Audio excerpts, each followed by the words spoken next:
السلام علیکم ورحمۃ اللہ وبرکاتہ۔ رمضان المبارک جو ہے وہ اس کی آمد ہے، تو بہت سارے لوگ جو ہیں وہ اپنے روزے کو ضائع کر لیتے ہیں، اپنی عبادات کو ضائع کر لیتے ہیں، اپنی راتوں کو ضائع کر لیتے ہیں، اپنے صدقات و خیرات کو ضائع کر لیتے ہیں، اپنے فطرانے کو ضائع کر لیتے ہیں۔ بہت سارے لوگ ہیں ہمارے معاشرے میں۔ تو آج میں بات کروں گا کہ روزہ جو ہے اس کے رکھنے سے پہلے کون سا کام آپ کو کرنا چاہیے جس کا آپ کو روزہ آپ کو فائدہ دے، آپ کو آپ کی عبادت جو ہے وہ فائدہ دے، آپ کے صدقات و خیرات آپ کو فائدہ دیں۔ تو وہ کون سے کام ہیں؟ ان کام کے ہوتے ہوئے ہی آپ کو فائدہ ہوگا۔ اور سب سے بیوقوف وہ انسان ہے جو اپنے آپ کو دھوکہ دیتا ہے۔ ہم مسلمان ایسے ہیں، ہم سب سے زیادہ اپنے آپ کو دھوکہ دیتے ہیں، پھر ہم دوسروں کو دھوکہ دیتے ہیں۔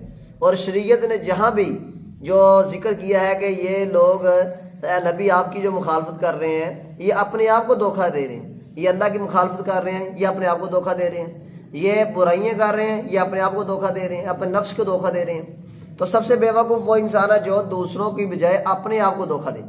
اب روزہ رکھنے سے پہلے سب سے پہلا جو کام ہے وہ صلہ رحمی ہے۔ اگر کسی کا آدمی نے کسی کے ساتھ قدر تلقی کی ہے، کوئی کسی کو نہیں بلاتا، جو ناراض ہے، تو اس کا روزہ اس کو فائدہ نہیں دے گا، اس کی عبادت اس کو فائدہ نہیں دے گا، اس کی قیام اللیل اس کو فائدہ نہیں دے گا۔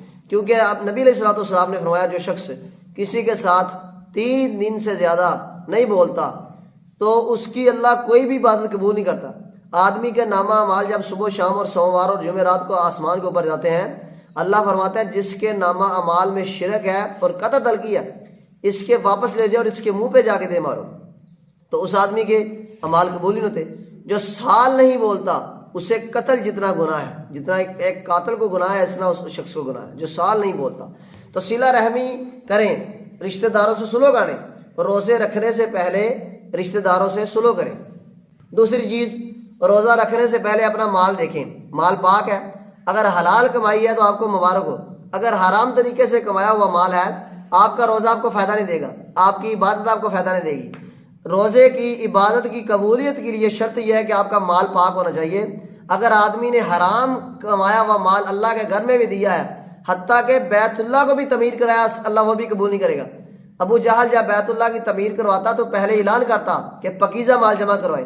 ایک کافر کہتا ہے کہ پاکیزہ مال جمع کرائیں، تو مسلمان جو ہے وہ تو پھر بڑی ہے کہ اللہ تعالیٰ نے اشرف المخلوقات قوم بنائی ہے جو مسلمان ہے، جو مشرک کی بنسبت مسلمان تو اللہ کا بڑا پرگیدہ انسان ہے، جو مسلمان ہے، موحد ہے، نمازی ہے۔ تو حلال کمائی کا ہونا شرط ہے عمل کی قبولیت کے لیے۔ اگر کمائی حلال نہیں ہے تو وہ روزے رکھے نہ رکھے اس کا فائدہ نہیں ہے۔ اور حلال حرام الفاظ استعمال کرنے سے گریز کریں۔ یہ صرف نبی علیہ الصلوۃ والسلام نے فرمایا، اللہ تعالیٰ فرماتا ہے کہ جو شخص اپنا روزہ رکھنے کے بعد بھی اپنی زبان کو کنٹرول میں نہیں لاتا، لوگوں کو برا بھلا کہتا ہے، حسد اور بغض کرتا ہے، غیبت کرتا ہے، چغلی کرتا ہے، بہتان بازی کرتا ہے، تو غیر محرم عورتوں کو دیکھتا ہے، ٹی وی اور ڈراموں پہ اوپر بے حیائی دیکھتا ہے، تو اس کا روزہ اس کو کوئی فائدہ نہیں دے گا، اس کا کھانا پینا اللہ کو کوئی فائدہ نہیں دے گا۔ وہ مت اپنے کھانے پینے سے رکا رہے، تو اپنے الفاظ کا چناؤ اچھا کریں۔ عمل کی قبولیت کے لیے، روزے کی قبولیت کے لیے، قیام اللیل کی قبولیت کے لیے یہ بھی ایک شرط ہے۔ اس کے بعد گناہوں سے پکی توبہ کرنا۔ اگر کوئی آدمی رمضان کے مہینے میں صرف نماز پڑھنے کے لیے آتا ہے تو اس کی نماز اس کو فائدہ نہیں دے گی۔